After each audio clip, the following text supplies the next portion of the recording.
And this virus and this pandemic, I think the great thing that will come out of this horrible experience that we've all had is psychologically, death, learning, just so many bad things occurred, the economy, people losing their jobs.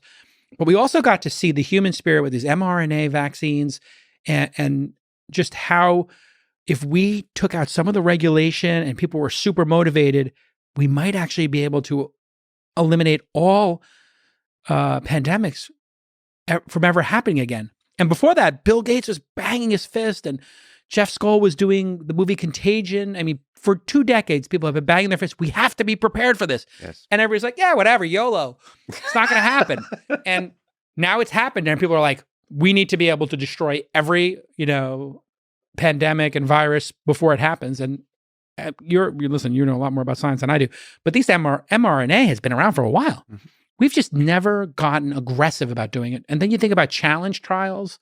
I don't know if you've been following this, but they're doing challenge trials now in the UK this month where they're introducing COVID into healthy young patients and then giving them the vaccine or, and that is against all rules and regulations about, do no harm. But then you think about it, we kind of celebrate people jumping out of planes, and we got that one guy, Alex Honnold, who's climbing up mountains without a rope, and they give him a North Star, back page ad and an endorsement deal. Yeah. And we celebrate that. We celebrate people surfing with sharks. We celebrate people doing deep welding. We pay them extra to go 200 feet underground and weld stuff. And people do dangerous stuff all day long. Astronauts. Yeah. But we won't, soldiers, firefighters, but we won't let people get paid to do a challenge trial. Yeah, we're weirdly risk averse in certain areas that completely don't make any sense. It doesn't, and this is where the world needs to be. We could have said these 1,000 people, young people, who we know are in all likelihood not going to have a bad outcome. But there's a possibility. There's a possibility. But it's very low. And it's certainly lower than riding a motorcycle. Right. It's lower than riding a motorcycle. People ride motorcycles everywhere. We have ads for motorcycles. We could have just said to those 1,000 people, we'll give you $1 million each to do this. Okay, there's your $1 billion. We're printing trillions of dollars of money to deal with this. If we had just done 1,000 people for $1 million each to do a challenge trial in March, April, May, when they had the mRNA vaccines ready, we could have deployed the vaccines in the summer. We would have been done with this. Mm-hmm. It would have been over by now. So we get to challenge all of that thinking. I think that's what the Great Pause did. It's letting everybody challenge that thinking is, why do we have that rule?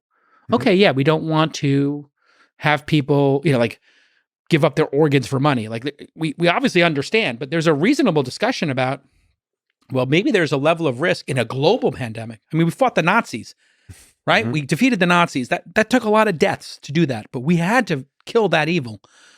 This is another evil which we must fight.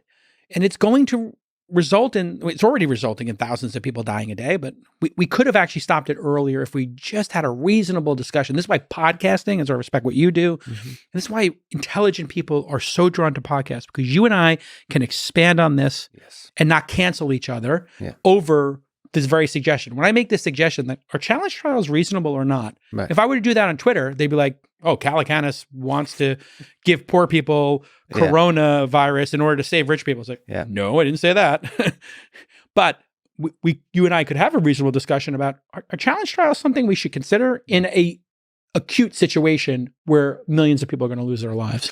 All right. So, that's an example of capitalism and competition working really well. There's one of the, to me, sad thing to see about coronavirus is that, for example, testing at scale should have, it seems obvious. I was a little clueless about it, but because I thought there's no way you can have like antigen tests at hundreds of millions, like order hundreds of millions of them and make them cheap. But actually, I realized recently that they have been available since about like May. Yeah. You were able to. In Korea, in Finland, all over the place. And you could have done mass manufacture. So there's a little bit of a failure of capitalism to step up. Yeah. And I don't know if you agree with this, but it seems that the blame is to be placed at the regulators and the various institutions. Crony capitalism, in all likelihood, is what stopped it here in America. I mean, I had friends who had imported them from other countries, the testing kits, and you've probably been to parties where people had these kind of testing kits from other countries, and we're sitting here and they're just approving them now. Really? In February, month 11 of the pandemic in America, we're going to have testing online. Really? I mean, even if these tests were 80%, effective, and they're 95% effective, mass producing them, we should have sent them, in every anybody with a post office box should have, with a mailing address, should have had 10 of them put in their mailing address just for free from the government. And then everybody would be testing and we would have contained it. We don't have test and trace here in the United States. All the countries that are on the other side of COVID did it by having testing, tracing, and closing their borders and masks. That's the combination that works. The problem with the coronavirus is while there's a lot of institutions did not behave their best, it's also the case that there's a lot of uncertainty. So I tend to give a little bit of a pass to everybody involved for the uncertainty. We were all... I give them that until June. I wonder how history will remember this whole period.